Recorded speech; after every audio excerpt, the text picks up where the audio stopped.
Yo, yo, yo. What's up, chat? Happy flippin' Monday, I hope.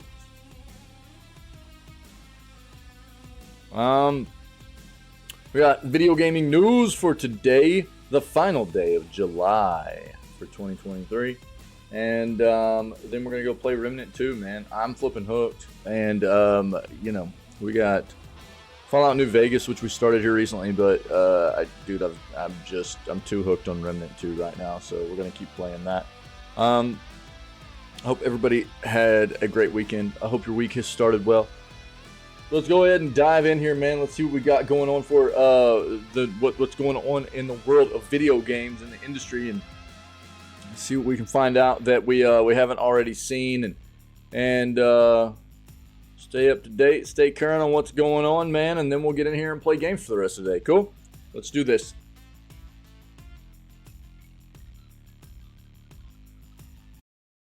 Kill that music.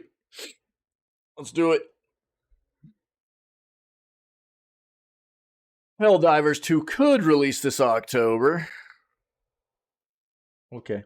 We'll take a peek.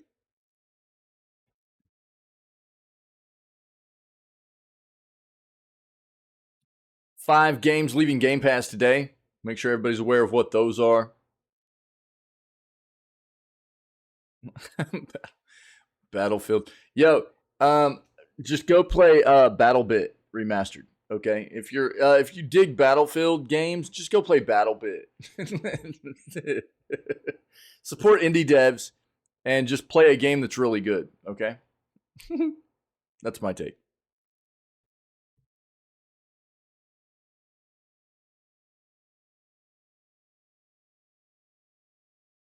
Call of Duty anti-cheat bans 14,000 cheaters in one day. Solid.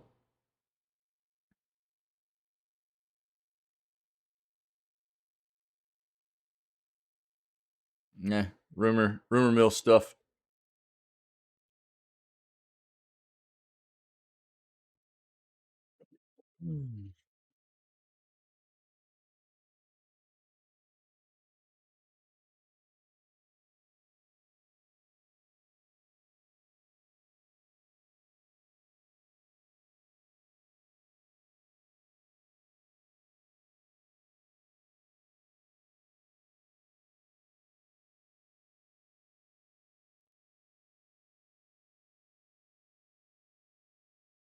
You can soon turn off the PS5 beep with a future update.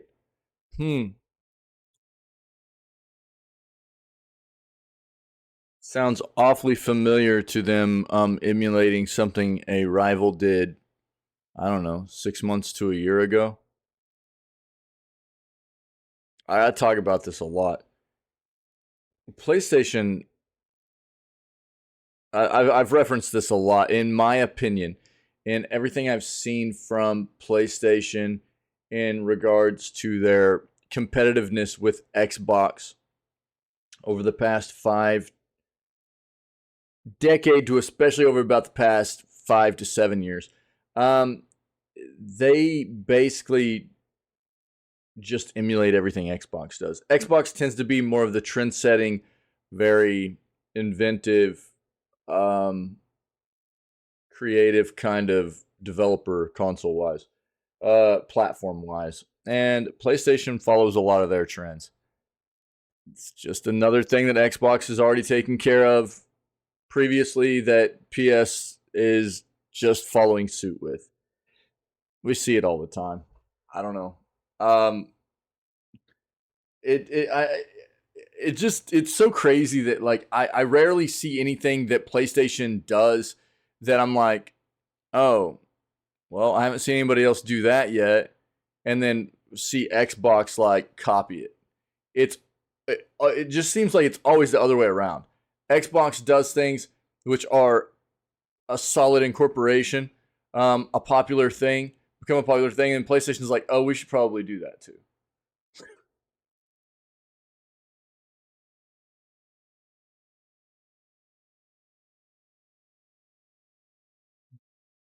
We talked about this yesterday. Final Fantasy 14 is having an Xbox version come out. They've also talked about trying to put like old school Final Fantasy games, like Final Fantasy 1 through 4 or something like that, into the game itself so people can play those old Final Fantasy titles within their dwellings, or maybe even the gold saucer, things of that nature. We'll see what happens. Apparently they're having a tough time getting that sorted out in the game, but who knows? Maybe they'll get to work. We also talked about this yesterday. Just to touch on it again, if you haven't heard already, AC Mirage is touting a main game length of 20 hours. I think everybody's going to have a different opinion on this. To me, that feels low for a game that Ubisoft is going to want people to pay a AAA price tag for. 20 hours worth of main game content feels small. I don't think the game needs to be excessively large. That's something they're trying to get away from. We know that like Valhalla was too big, right? And it doesn't mean there won't be extra stuff to do in the game, but 20 hours seems a bit low. Considering, I think like a nice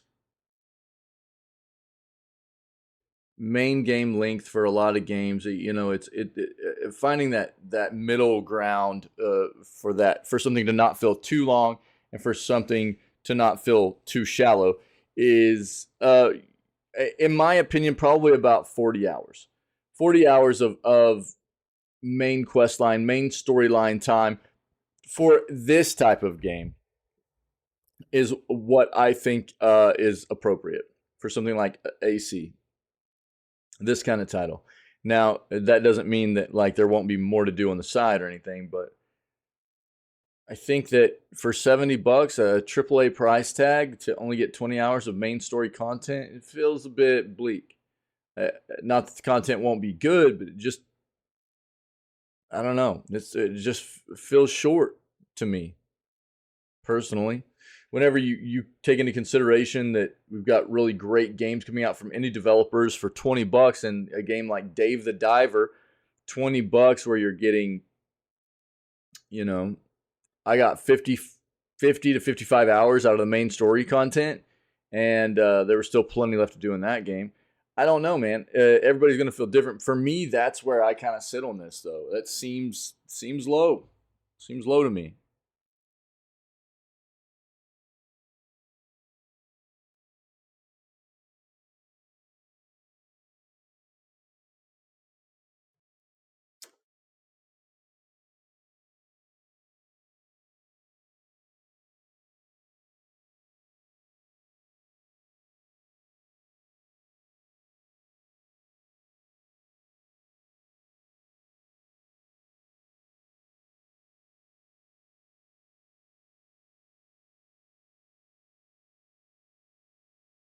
New PS5 software update is great news for indecisive gamers. We'll see what else is being incorporated in this update, besides just turning off the PlayStation beep when you turn on the console.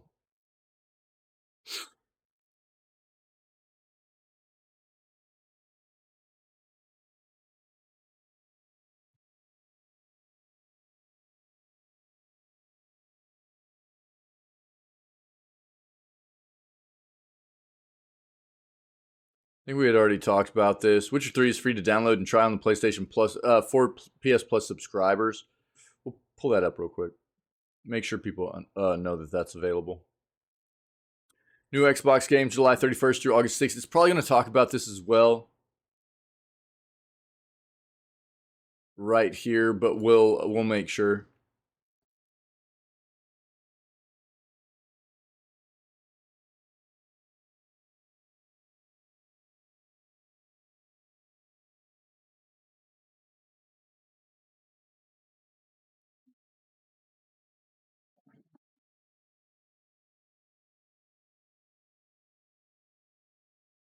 Black Skylands release date, gameplay, story, and details. We'll take a peek at this.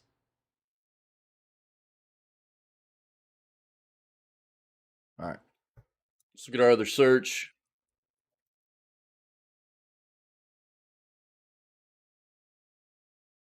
Who doesn't love a great bromance? You know what I mean? We already talked about this too. If you weren't aware and you're a fan of the Soulsborne games, there is a Dark Souls adaptation in the works at Netflix. So we will have a show coming our way, animated series, anime adaptation is what they're calling it. So we'll see. Hopefully it'll be good. Hopefully something along the lines of like Castlevania. Castlevania was pretty well received. I watched it, thought it was pretty good. They've got a new season of that coming as well. I think it's season 5. So if anybody's into the Castlevania series on Netflix, I think there's a new season of that coming as well. We'll have to wait and see when this hits, though.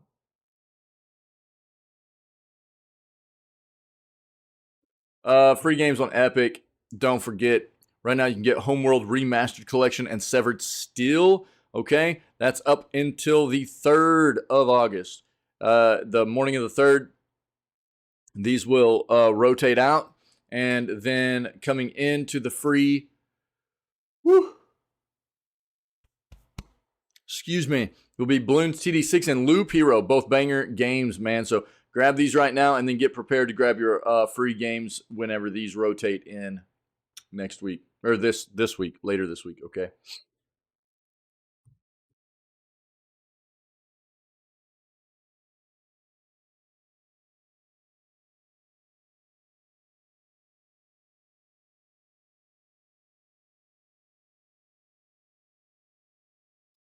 Legend of the Five Rings is getting a video game. Let's see what this is about.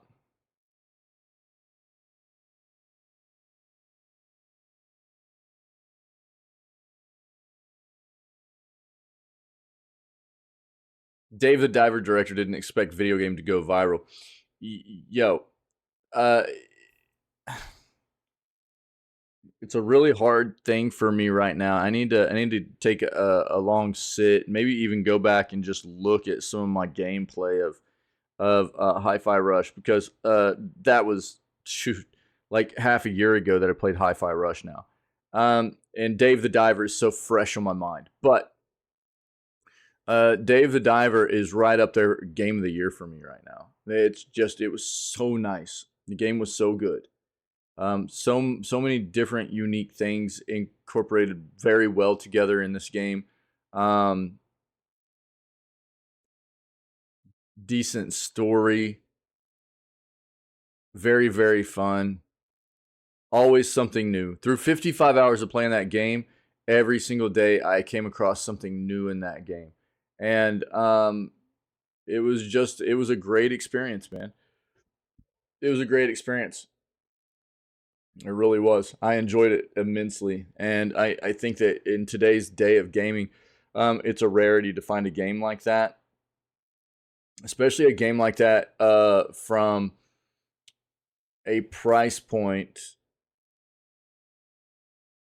of about $20, where you're going to get that much gameplay out of it. It's pretty incredible. It really is, and I can't recommend enough that people try this game out. I do not think that you will be disappointed. It's a lot of fun, a lot of fun. Davey, what's up, buddy? How you doing, man? Just glad to be home, huh, dude?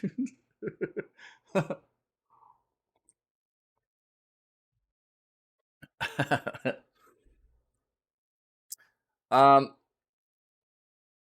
yeah, Baldur's Gate 3 hype is real, dude. Immortals of Avium, dude, that's just Magic Call of Duty. I mean, it won't be the same hype as Call of Duty, but it's a former Call of Duty director, I think, that's on creating Immortals of Avium. And I call it Magic Call of Duty because early in the kind of promotion of this game, they were like, don't call it Magic Call of Duty. It's not Magic Call of Duty. If you have to tell people it's not Magic Call of Duty, it's probably Magic Call of Duty. So that's why I always refer to Mortals of Avium as Magic Call of Duty.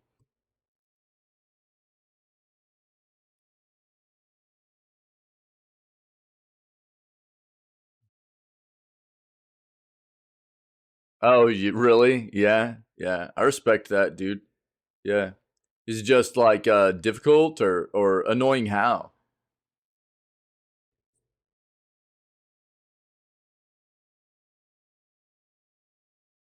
Elder Scrolls Oblivion is getting a remake, it's claimed. This is not official.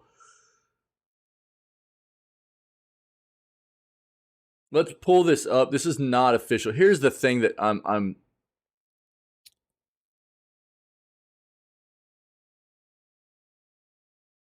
hesitant on this front.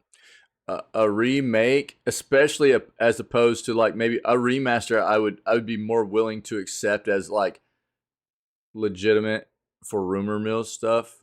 And not to say that a remake's not coming or whatever, but the fact that as soon as Starfield releases, they're going to be full steam ahead on Elder Scrolls 6. You know, um, I fail to believe the Bethesda is going to be real interested in trying to get sidetracked with something like an Oblivion remake, unless they're trying to split up a lot of their team or something. I don't know. Let's pull this up and we'll read about it. Not that it wouldn't be great, but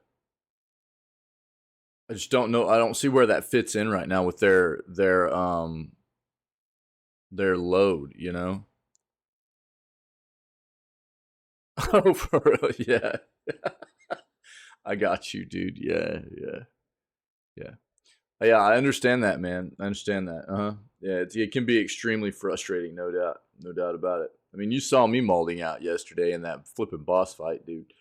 Yeah, I mean, you know me to also. I mean, I'm a bit of a masochist, dude. I enjoy the difficult games. I'm not. I wouldn't even say that I'm all that good at video games, but I love them so much, and I enjoy very difficult playthroughs, even though it makes me just lose my mind sometimes. You know what I mean? But it's that there's something about that succeeding in completing those difficult playthroughs and those challenges that is what really keeps pushing me. I enjoy that very much. Yeah. If you haven't been able to tell, like, how enthusiastic I get at finally like beating a boss I've been having trouble with, or beating a section I've been having trouble with, I usually get pretty loud and exuberant about it. And so, but yeah, I respect that very much, man. I understand that, which is why often I talk about, people playing games the way they enjoy playing games is what makes sense. There's no point in playing a game if you're not enjoying it, or there's no point in playing a game on a difficulty if you're not enjoying that kind of difficulty. Because games are supposed to be about enjoying the experience the way that you enjoy it, for sure. So I respect that, dude.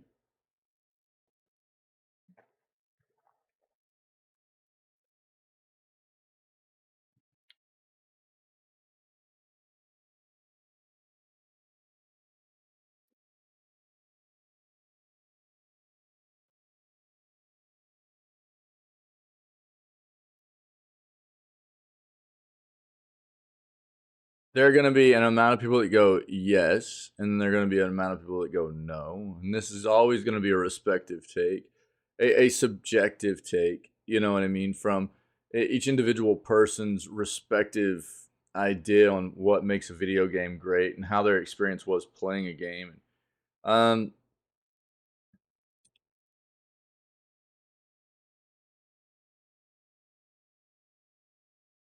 I don't know.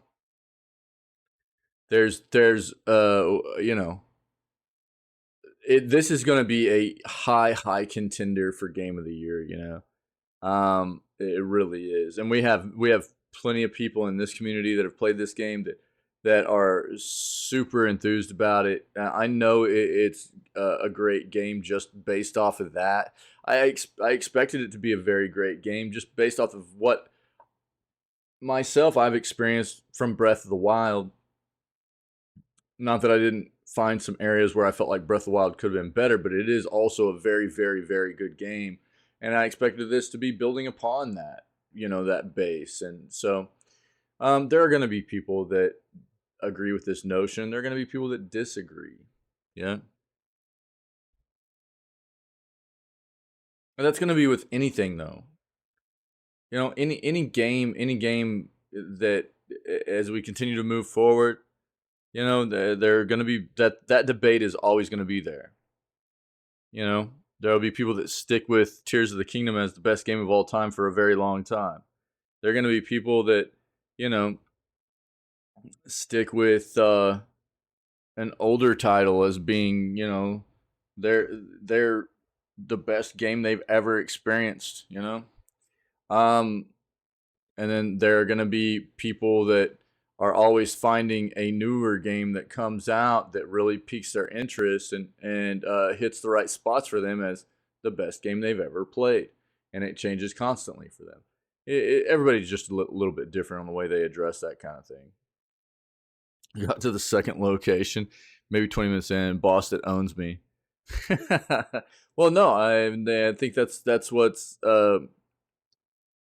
important is that, you know, for you it's not fun, and that's fine. Yeah.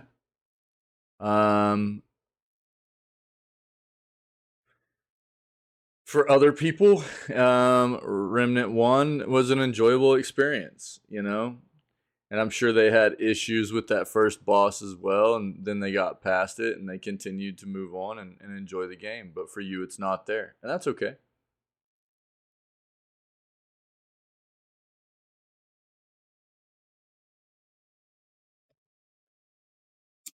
I mean, you've seen me play plenty of games where I just wasn't enjoying the experience, and no matter what the case was, whether, you know, normally for me, it's not necessarily a difficulty, an issue of a game's difficulty that throws me off. It's just other things. But that, I mean, there's nothing wrong with not enjoying a game and just letting it get flushed if it's not for you, for sure, for whatever that reason may be.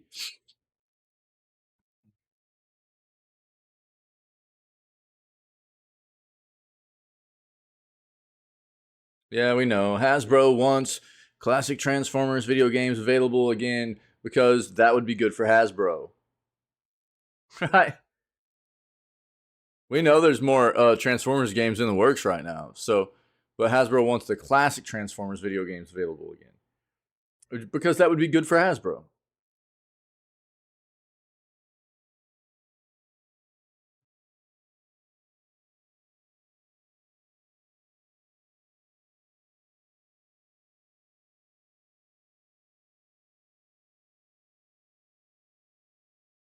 Jesus.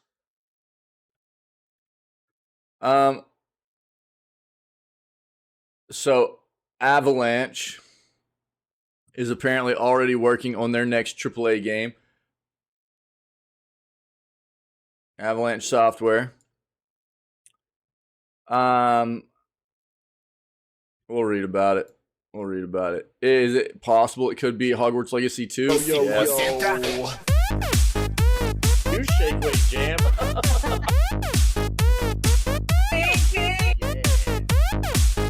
Booty, baby. Are pretty funny, Gaps. What up, Sight? Oh, brother. Happy Monday, dude. We were on a break. Wait, no, we're not. I'll take those balls too, though. I love this. Dude, he's pumping them out, dude. Nice. Trying to do the news. No, I'm playing, bro. The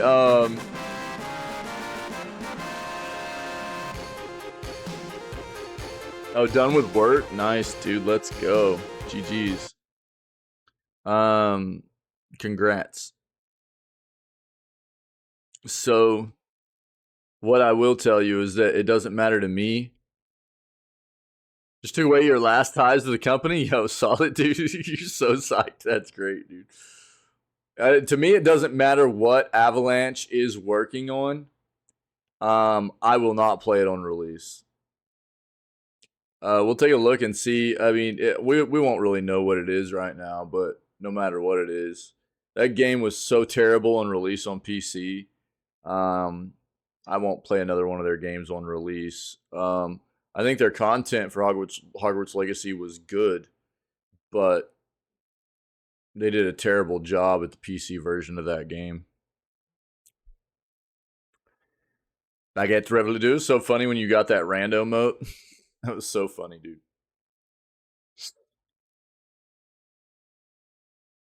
Party size explained for Baldur's Gate 3. Let's take a peek at that. New Harry Potter Quidditch Champions gameplay leaks online. Okay.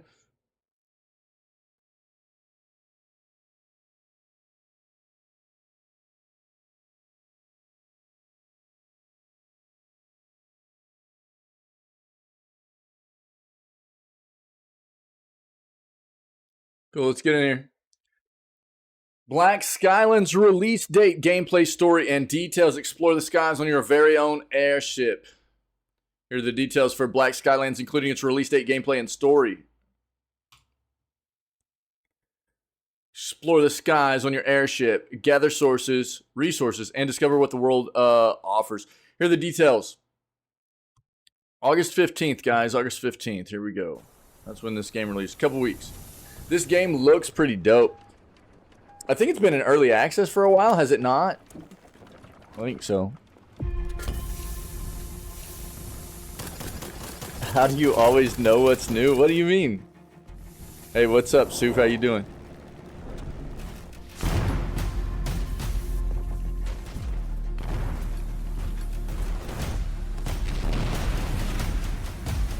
What do you mean, Soup?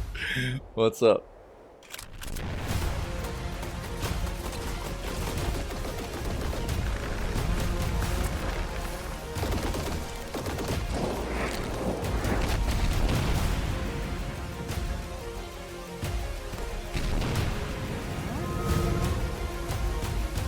Doing great, good. It's good to see you, friendo. Happy Monday. Black Skylands. Yeah, coming out. Oh, it says August 3 on here now. August 3rd. Hold on. I think this has been in early access, maybe. We've seen this for a little while now. Let's pull up Steam real quick.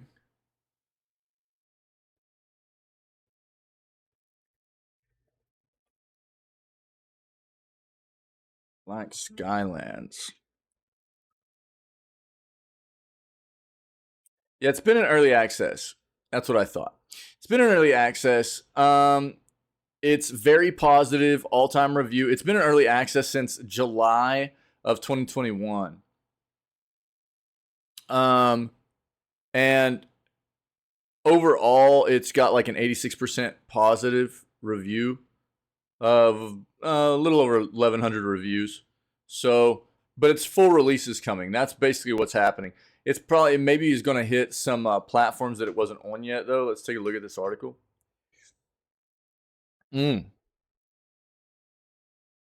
Oh, yo, I hope everything's okay. Is everything all right? Are you gonna be all good? I hope. So full release comes out on August 3rd. Game is available on PC via Steam, the Epic Game Store, and GOG. Additionally, it will become available on PS5, Xbox One, and Xbox Series X and S on August 15th. So that's the difference. So it is available on PC, right? Good, Soup. I'm glad. Good. Sorry that you're dealing with some health issues, but I do hope that everything turns around for you, friendo. So August 15th is actually when the console version of this hits. Yeah, already available in early access for PC. If I would have just read instead of going and looking, I guess. Gameplay is a steampunk experience that combines elements of open world sandbox, top-down shooter, and action adventure games. Players take control of a single character and must travel across the skies on their airship. What will they do while exploring a little bit of everything? Players take control of Eva, a skilled and valiant marshal. As a marshal, it is Eva's job to protect people from the invaders, mainly the Falcons and the Swarm. To do so, Eva must pilot their airship between the game's various islands, gathering resources to improve her weapons and her ship. She must also explore various ancient ruins to unearth their secrets, as it could help her in defending her people. All right. So, again, game is full release on PC on the 3rd, and it will be released on console on the 15th. It is early access right now, though, if you're interested, all right? If you want more, I'll link it for you. There you go. Legend of the Five Rings is getting a video game. Palindrome Interactive is developing the game set within the world of Legend of the Five Rings. This week, Asmodee Entertainment and Palindrome Interactive announced a new partnership in which Palindrome would develop a roguelite auto-battler video game based on Legend of the Five Rings. The game involves creating expeditions of samurai willing to travel deep into the Shadowlands to investigate new adversaries threatening the Emerald Empire. Players will need to hone fresh recruits into battle-tested veterans as they head on expeditions and shift strategies as they face different challenges in the Shadowlands. As a strategy game, the key to the game will be planning and adaptation as opposed to combat prowess. It's a fantasy world heavily inspired by feudal Japan and other Eastern Asian cultures. Legend of the Five Rings has been used as the setting for trading card games, board games, and tabletop games, including as a setting for D&D. Property is currently managed by Fantasy Flight Games, with several board games currently under development. Palindrome is a relatively new studio with only Immortal Realms Vampire Wars as their only current game. The company is based out of Sweden and was purchased by Embracer, imagine that, Asmodee's parent company back in 2020. Embracer owns so much stuff, dude.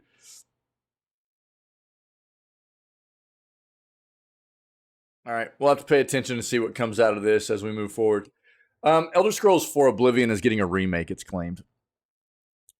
This is not official. Let's read about this. Let's talk about this and how feasible this is. They're stating a remake as well, not a remaster, which means a ground up, entirely new game, not just taking the original Elder Scrolls 4 and enhancing it. They're talking a remake, which means ground up making the game again. The reason I have reserves about that is because of everything that Bethesda has on their plate right now. One second.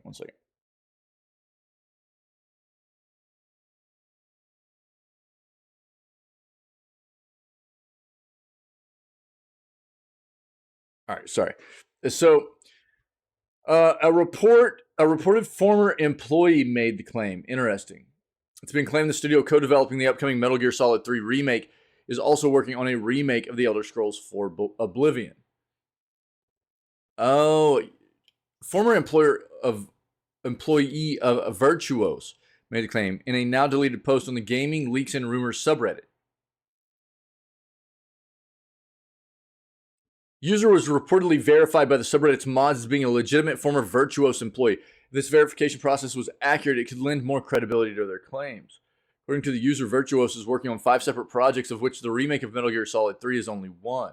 User claims the studio is also working on Project Alter, which they say is either a remake or remaster.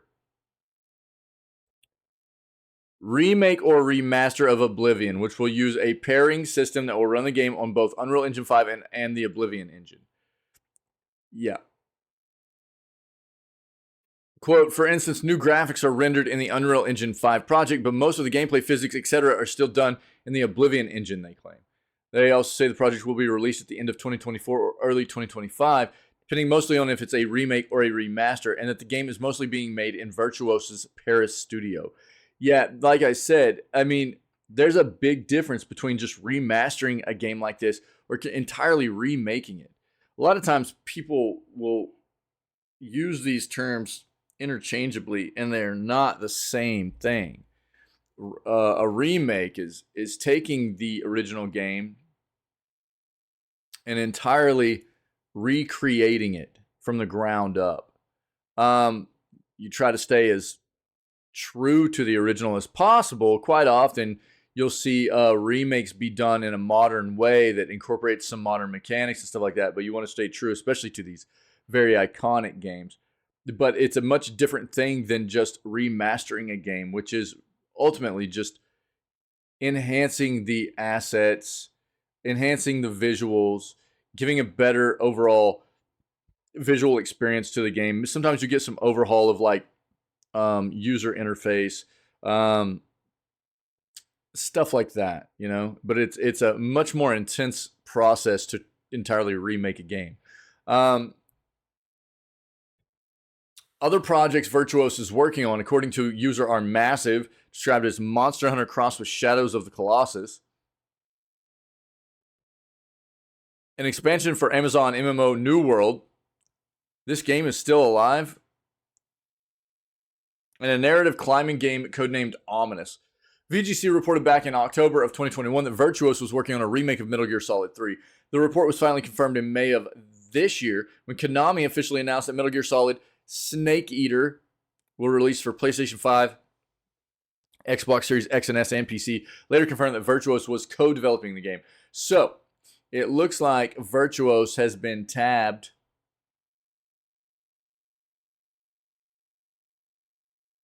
This is not official. So let's start with that. This is not official. But it does look like Virtuos has potentially been tabbed to take on this project of either remaking or remastering Elder Scrolls 4. Which I was actually thinking that could be a play, because Bethesda has too much on their plate to be doing things like that.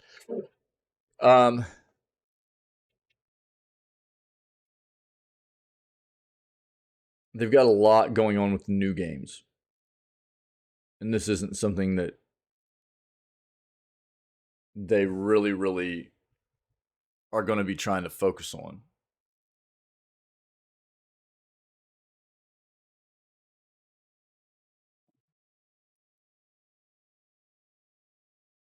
When did this game come out?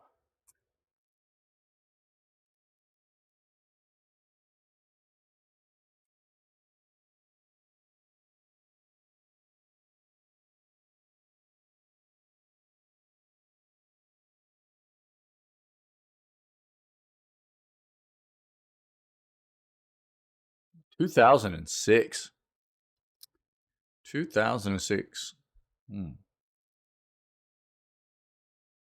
It was a banger, though.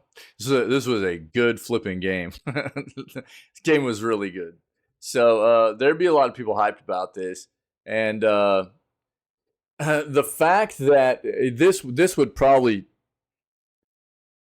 tide a lot of people over for Elder Scrolls 6, which is in development, right? But the Elder Scrolls 6 is not. It's not really going to be ramping up real hard on development until Starfield's finished and released, which is coming very soon, right? I mean, we're just over a month away from release for Starfield. But until Starfield's done, Elder Scrolls 6 is not going to be full steam ahead. And I think that we're probably not going to see Elder Scrolls 6 until earliest probably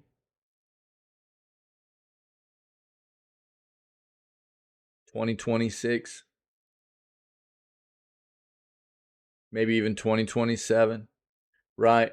So if they were able to get Oblivion, Elder Scrolls 4 remastered, even or even remade and released at about halfway through that timeline of the project of Elder Scrolls 6, that could be something that would tide over a lot of Elder Scrolls fans potentially. Yeah, especially fans that played this game originally. Or even fans that wanted to play this game originally but never got into it.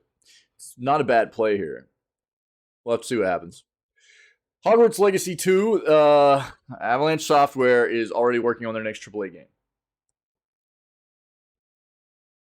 So Hogwarts Legacy was one of the biggest games that come out this year so far. The game was a critical success, with reviewers absolutely praising the game for many different reasons. Because that Avalanche has established itself as a big video game developer to look out for. Many people who are on the lookout for any clues or indications of what is next for the studio, whether it's a TV show or a new game, fans are excited about what is next. Look no further. It seems like Avalanche is working on their next big game after Hogwarts.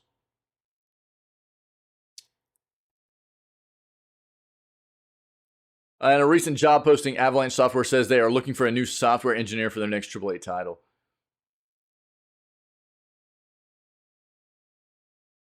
There is a small chance that Hogwarts Legacy 2 is currently in development. Fact of the matter is that Hogwarts Legacy absolutely shattered records in views, number of copies bought, and other records. The game was very successful on all fronts, makes sense that another Hogwarts Legacy could be in the works. Yeah, could be. I mean, look, my own personal experience with the game was not great. I played that game for 8 days before I flushed it because it was just random mode time. By the way, look at that emote, dude. It just felt so bad. It was so blatantly obvious that it was a console game. They ported it over to PC. They did not optimize it for PC. They didn't polish it for PC performance. There was so much about menus. Everything about the game screamed console. And apparently it played well on console, and good for them. But you shouldn't be releasing a game on a platform that's not ready for or it's not designed for. And made me feel cheated, to be honest. The game had terrible performance issues. It had all kinds of things about it that were just obviously console, made for console. They tried to port it to PC before release, and it didn't work. And for me, Avalanche Software is a company that I will now stay away from until I see them do better in the future. So, yeah, they got away with it because it was good on console. They got away with it. But in my opinion, any developer that's not going to put just as much effort into the release of their game on every platform they're dedicated to releasing it on doesn't deserve my money.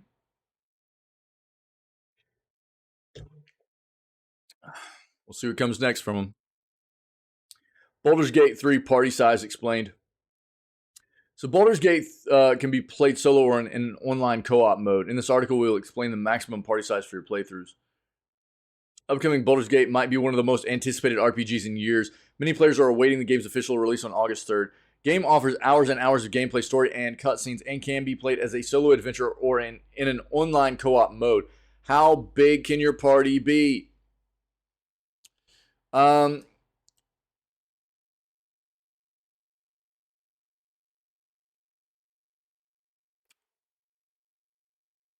At the moment, your party can hold up to 4 members, and right now there aren't any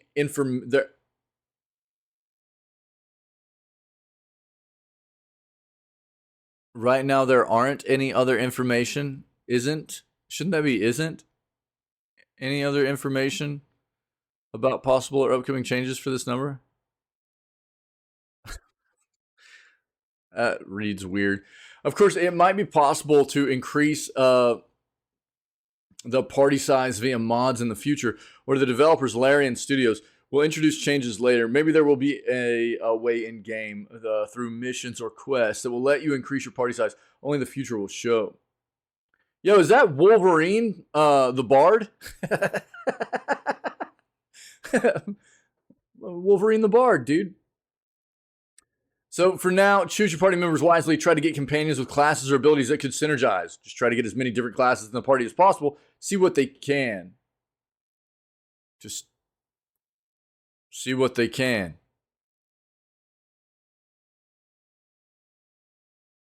What? Maybe you will like one of them and want to create a character of this class for a future playthrough.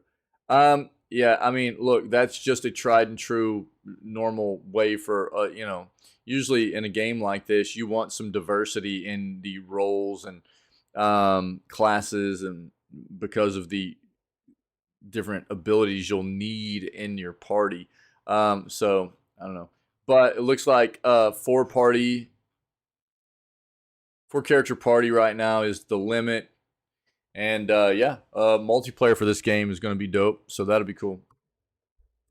New Harry Potter Quidditch Champions gameplay leaks online. Let's see this. New footage has emerged of the fast-paced Quidditch game set in the Harry Potter universe, which is titled Harry Potter Quidditch Champions, which is expected to launch next year. Game looks like it has a similar feel to the incredibly popular and super fun free-to-play Rocket League, which should put it in good stead. YouTube link to the video has been taken down, but there's a mirror you can watch here.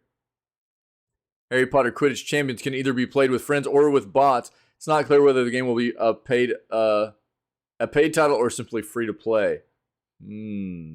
Hold on. Let me pull this up real quick. Let's see what this is.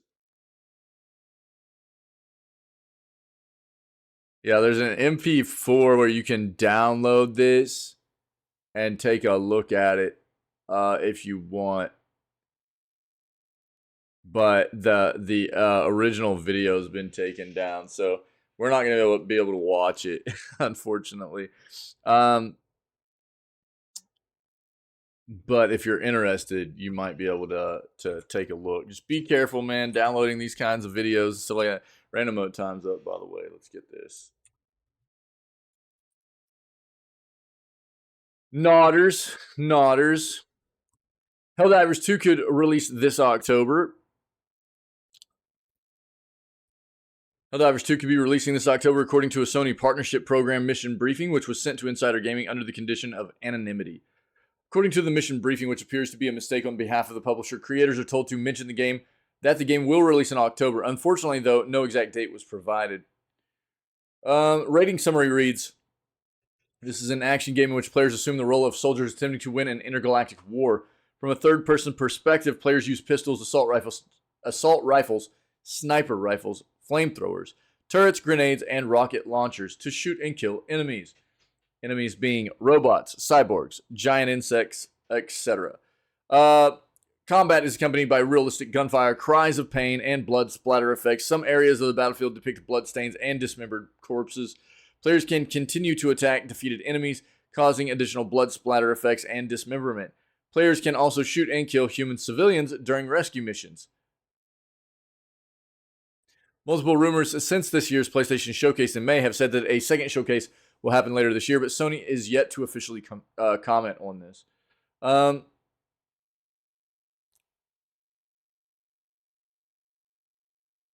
Logically, a second showcase makes sense with Sony stating that more details on the Project Q handheld. It is not a true handheld, guys. Everything we know about this device is this is not a handheld. This is a remote access device. This is not something like a Steam Deck. This is not Asus ROG Ally. This is not Switch. This is a controller with a screen on it that allows you to play remote access PS5 games within the same local area network that your PS5 is connected to. This is not a flippin' handheld. It's a money ploy by Sony. Will be shared later this year. In addition, Sony is expected to share details on its next PlayStation 5 iteration, which features a detachable disc drive and is believed to release this September. Yeah, this is probably going to be the PS5 Slim. All right. It's unclear if the hardware will just be announced with the PlayStation blog or not, but in our opinion, a second PlayStation showcase is needed for later this year. All right. So there we go. We'll keep our eyes open for some Helldiver 2, more Helldiver 2 stuff. Reminder, 5 games are leaving Xbox Game Pass today, guys. Those games are Dreamscaper, Expeditions Rome, Marvel's Avengers Definitive Edition, The Ascent, and 2 Point Campus. All right. Now, this next week brings 16 new games to the platform of Game Pass, including F1 Manager 2023, Oceanhorn 2, Knights of the Lost Realm, and new Xbox Game Pass Edition, Venba.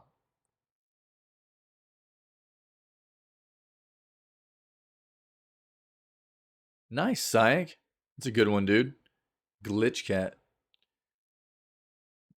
They've got the trailers in here for these. We've seen them before. If you're into F1, you might be into this. Venba is kind of a wild little like cooking, cultural cooking experience. Looks kind of cool. And then There Is No Light is a Metroidvania-esque kind of looking game here. Looks pretty cool. I don't know about Oceanhorn 2 though. I haven't seen this one. Let's take a look at this real quick. If you close your eyes, I'll link this so you guys can look at the other ones. We've seen these other ones before, but if you haven't, I'll link it for you. Well, this is adorbs.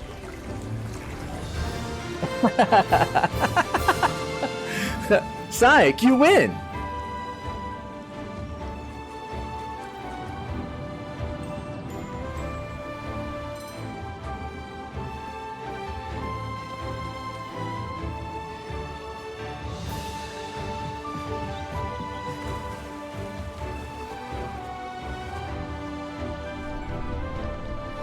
Pinky's mad at me because I fixed rando mode.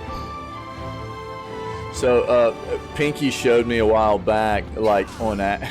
He wasn't like shouting it out or anything, but Pinky would always put rando mode and then he would put kappa after it because you know he always uses kappa, right? And I noticed that the bot would output for Pinky, it would output kappa equals and then his rando mode, and I was like, oh, that's not good. So I figured out how to fix it a couple of weeks ago on my day off, and I implemented it. And whenever I was back streaming again, he saw it, and he was like, oh, that sucks. So now it'll only output names, because that's what it was supposed to do in the first place, is output whoever put in the command, it outputs their name with the random name, right?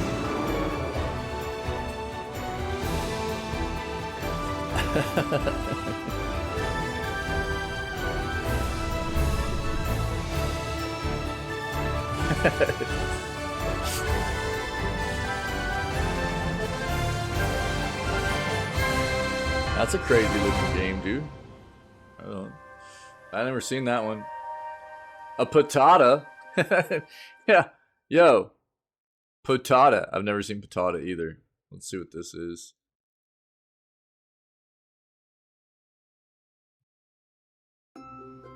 What is a patata?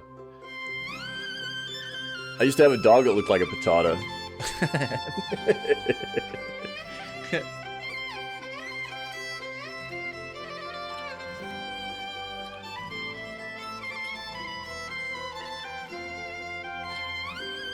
God, that seems flipping loud.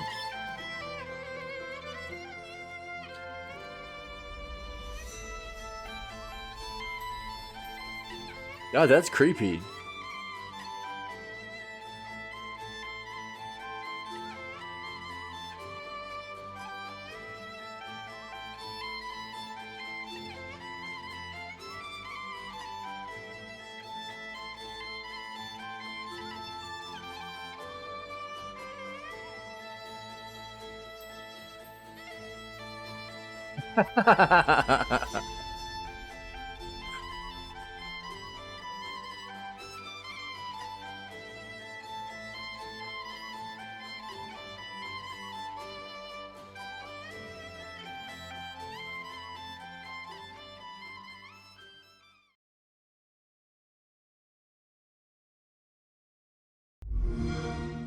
Hotata. Okay. We've seen this one too, so I'll skip that. The Red Exile Survival Horror. What is this?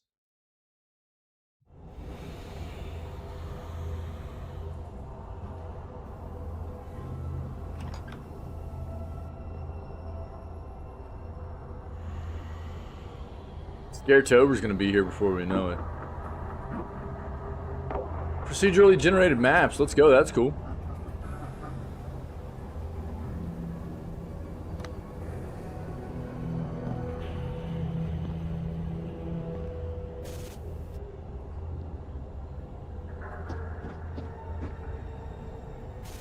Did you see that moonwalk? That was a pretty good moonwalk right there.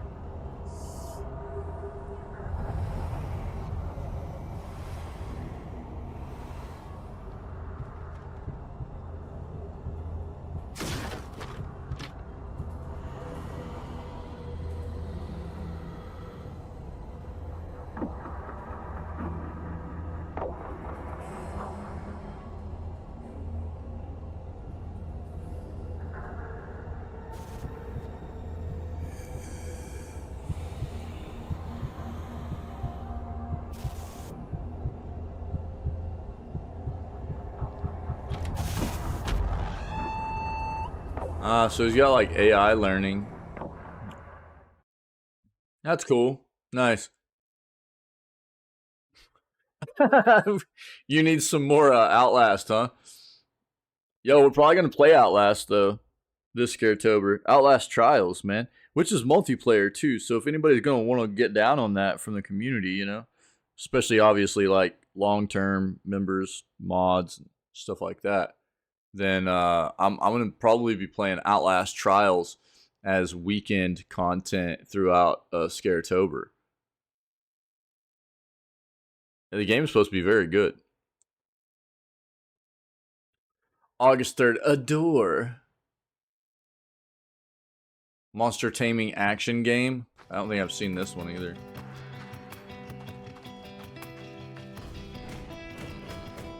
Yo, the Outlast games were phenomenal though, man. Playing those last year, that was such a nice playthrough. Both those games.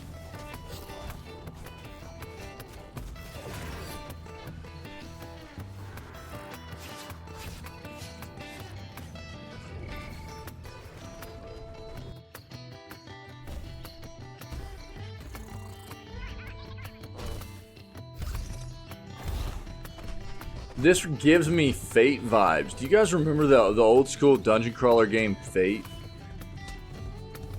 That's the vibes this game gives me.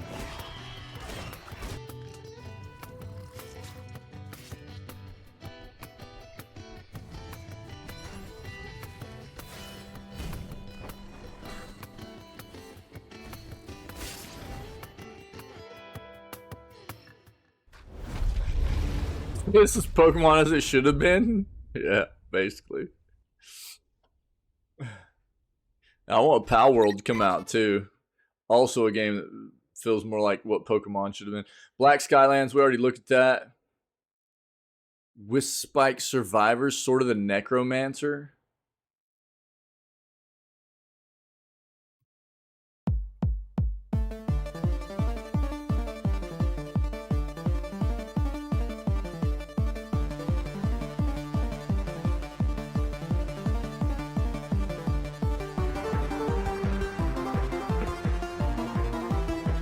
Okay, so basically this is Vampire Survivors, yeah?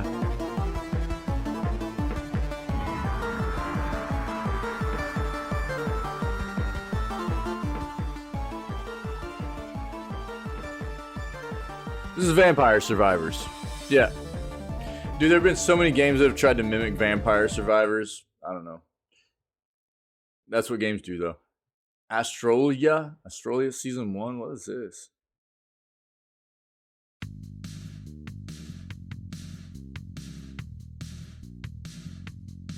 Right. So you ready for the exam then? Hell yeah. This year's gonna be easy. He's a prodigy. He was born fighting. What are you doing here? I'm not gonna leave you behind if this is your first day here. Using it in battle. It is a sacred technique. It is to be upheld with integrity. Ah! You wanna fight me? Oh, don't be so down now. No matter what, I will pass. Reminds me of like an RPG you would have played on like count on it. PS2, PS1, something like that. Like not a AAA game though, you know what I mean? Like one of those more obscure kind of games. Sklash. What is Sklash?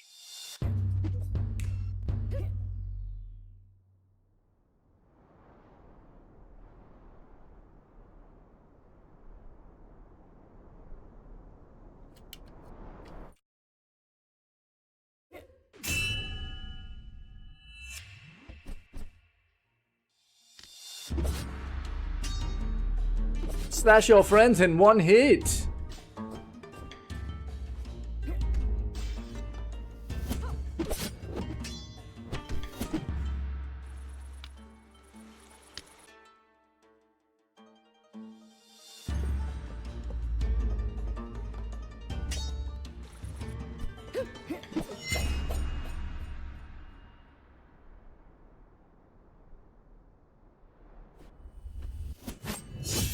That looks kind of wild. Huh. Interesting. Strange Horticulture. Dude, my daughter played through this and said it was amazing, actually.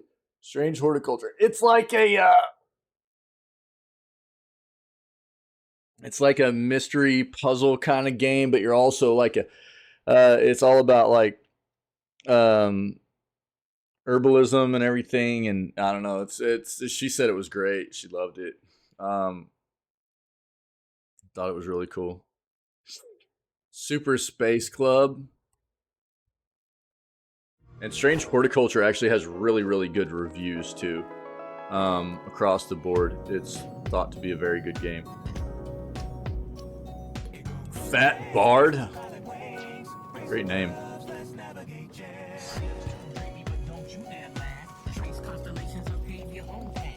So asteroids.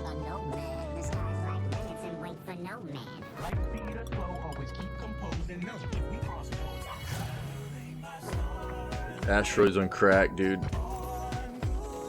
Jesus.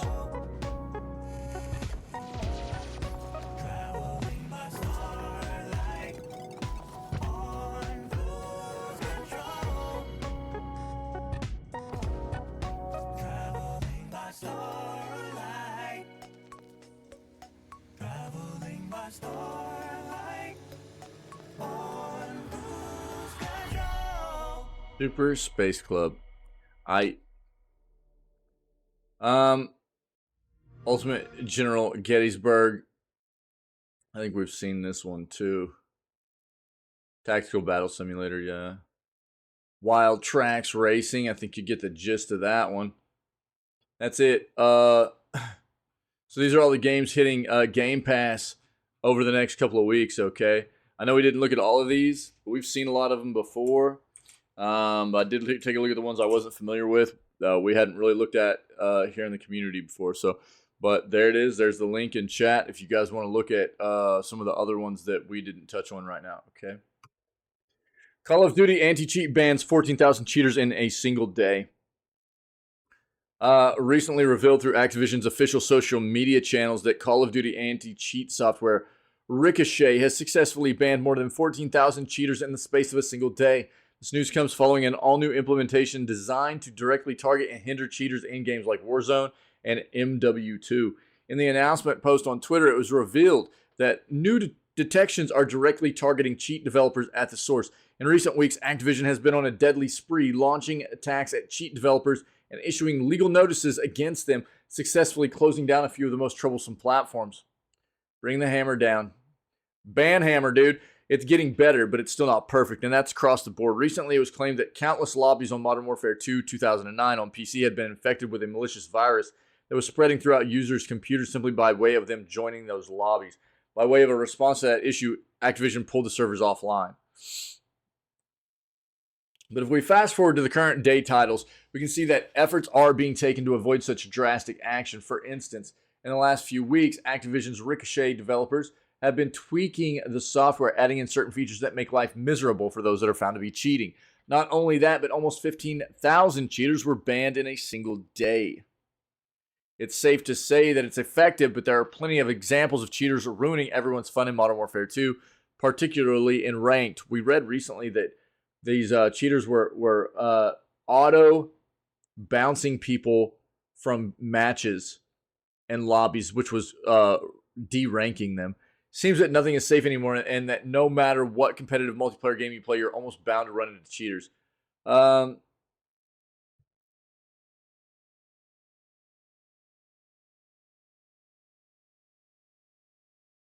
Yeah, for example, I was playing Battlefield 5 last night. A five-year-old shooter at the very end of its life, and there were cheaters dominating the lobbies and being called out by every other player involved. Doesn't matter how old or irrelevant a game might seem, there are still going to be those using cheats to win their matches. Which is, I mean, I don't get it, dude. I don't understand. I'm so against cheating. One of the reasons I love Bungie so much, and dude, shout out to Activision for taking measures to get rid of cheaters too. I'm a big fan of Bungie because Bungie does not jack around. They have, earlier this year, I think they took down 2 or 3 developers, software developers that create hacks and cheats for Destiny 2 specifically, and they got them successfully. Their lawsuits were successful against these companies for somewhere in the realm of a total of about $30 million, which is significant. And not only that, but I mean, they'll take down individual people too if they can find out who they are. They wreck people, dude. Bungie does. It's if you mess with their games, you mess with their communities, you mess with their employees, they will come get you. I love Bungie for it, dude. I love it. Cheaters suck, dude. Get good. You know what I mean? Cheaters, in my opinion, are, sometimes it's just going to be like people trying to troll out or whatever. I hear that from people. It's just people trying to troll other people or whatever. Well, get good and troll. You know what I mean? It doesn't matter. My opinion, most often, the people that are cheating are just soft-ass gamers that can't handle losing. So they cheat because it allows them to win all the time. And they're not good enough to win without cheats. And that's my opinion on it. They suck. They ruin communities. They ruin games. And I love to see developers taking a stance and trying to remove cheaters and hackers to the greatest extent possible. It's gross. So good job on Activision. New PS5 software update is great news for indecisive gamers. PlayStation. If there's something strange in your neighborhood, who you gonna call? Bungie. Yeah, basically, dude. Yeah. I mean, for real, Bungie goes hard. They have wrecked so many people, even on an individual basis. They are so committed. Like, they've got this entire legal team set up, dude, where they flip and track people down, and they go hard, dude. It's wild. Thanks, Syke. New PS5 software update is great news for indecisive gamers. PlayStation has confirmed that the new PS5 software update will improve the console's support for larger internal SSDs, so you can play even more games at once. Perfect. Now, here's what we need to see. Not just support for people being able to put larger, solid-state drives into their systems. The developers need to be pushing the systems out with bigger solid-state drives also. Solid-state drives, the prices have been driven down so much that there's no reason, and games are becoming larger and larger and larger. The consoles are not doing themselves any favors by, restricting people to these small storage sizes, especially with the fact that they're really, really encroaching upon this same realm that PC's been in for a long time of a digital-only space, no physical copies, because games are just getting too big, and they keep wanting to use optical drives. So consoles are in a bad spot right now, for the most part anyways, and they've got to figure stuff out. This is at least something.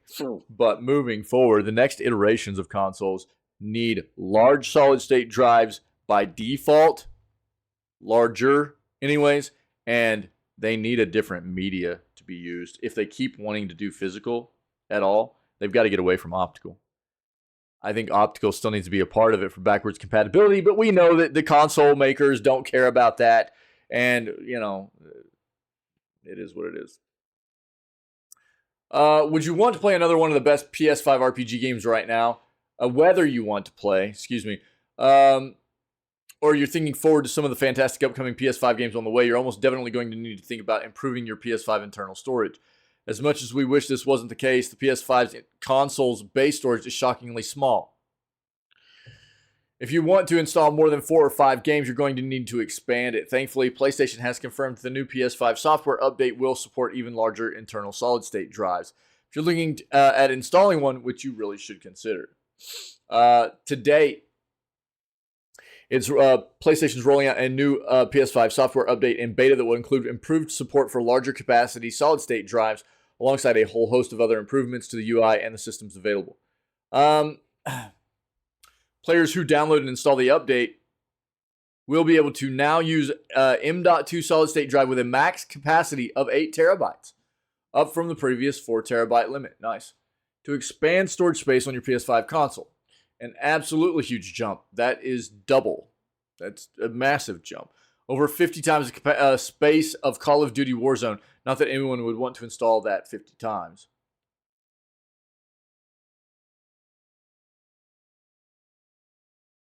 If you're not sure how to install a solid-state drive, it's not quite as scary as it might seem for anybody that's not very good with tech stuff. There's a video right here that will show you how to do it, and I'll link this for you guys, okay? Elsewhere, for this software update for the PS5, players will be able to utilize a search function for their game library moving forward.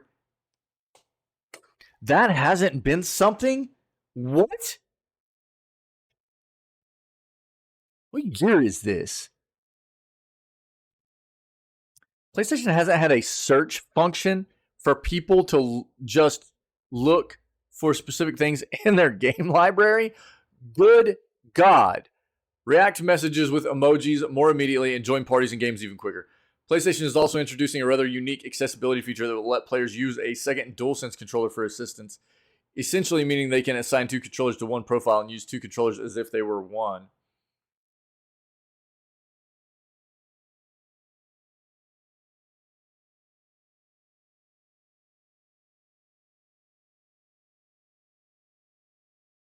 Okay.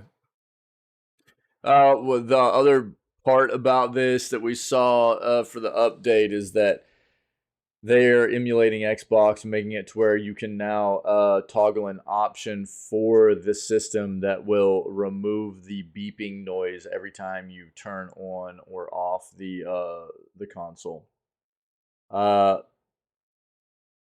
Which again is, I mean, it's 2023 and this is not, I mean, why is this like something that's just now happening? I mean, people should have had that option a long time ago. But it's also them emulating Xbox. Xbox had this feature. They put this out in an update, 6 months to a year ago? PlayStation does this a lot, though. They emulate Xbox's stuff. It's funny. But here's that link if you need to know how to update your solid-state drive. But I will say PlayStation's much better about their hard drive space, allowing people to upgrade their hard drive space than Xbox is, that's for sure. Xbox has some expansion drive proprietary system that costs way more than it should. It's gross. Here's the last article I have for the day, guys, and then we're going to go play Remnant 2. The Witcher 3 is free to download and try for PlayStation Plus subscribers. I think we've already kind of touched on this, but just in case.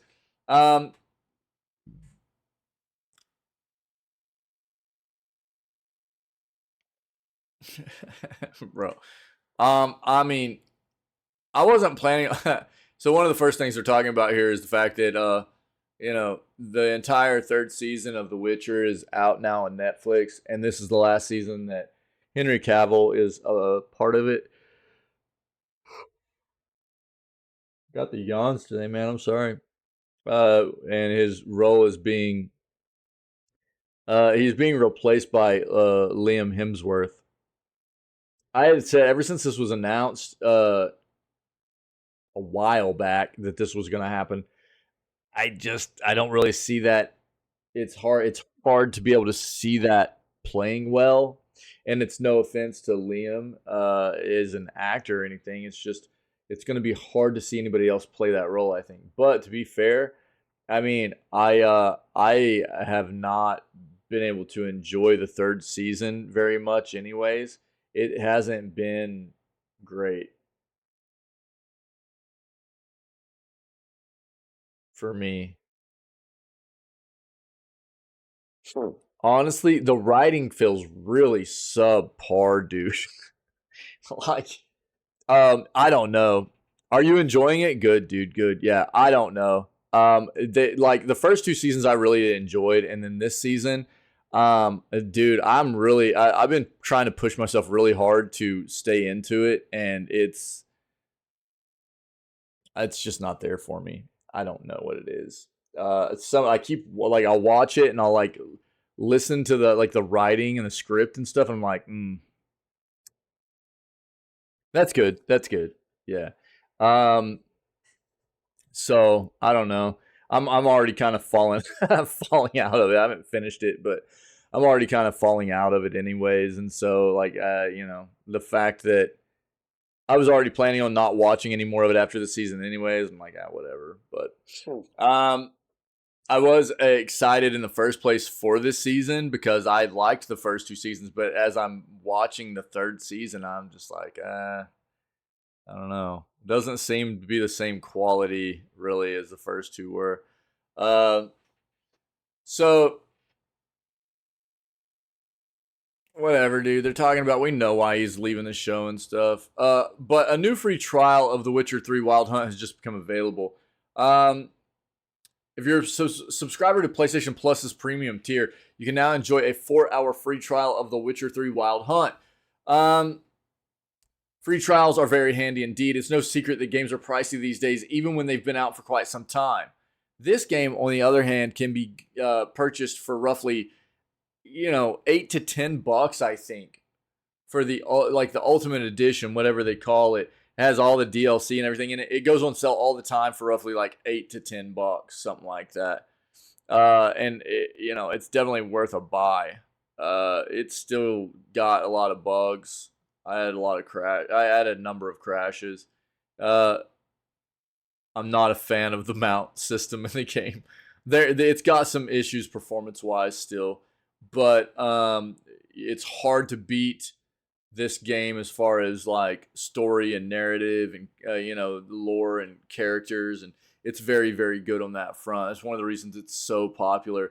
People love it so much. It's got great content. It really does. And the DLC only add to it. The DLC for this game, Heart of Stone, Blood and Wine, are both very, very good as well. So if you keep your eyes open, it's great they're giving people a 4-hour taste of this game. But quite often across the board, you can find this game, Witcher 3, the Ultimate Edition, with all the DLC and everything. You can find it on sale for pretty cheap nowadays.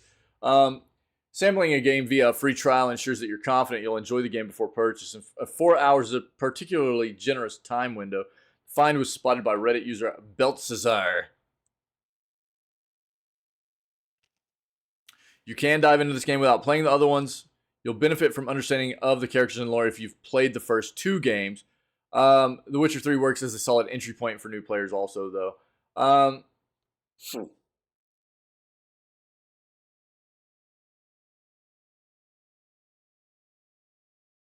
It is a large game, so be ready for that. It is a large game. What I think I put somewhere around 180 hours into it. Futurama's back? Yeah, dude, I thought I'd seen that. Yeah. Where's that streaming out of, dude? Or what? How many hours did I put into The Witcher 3?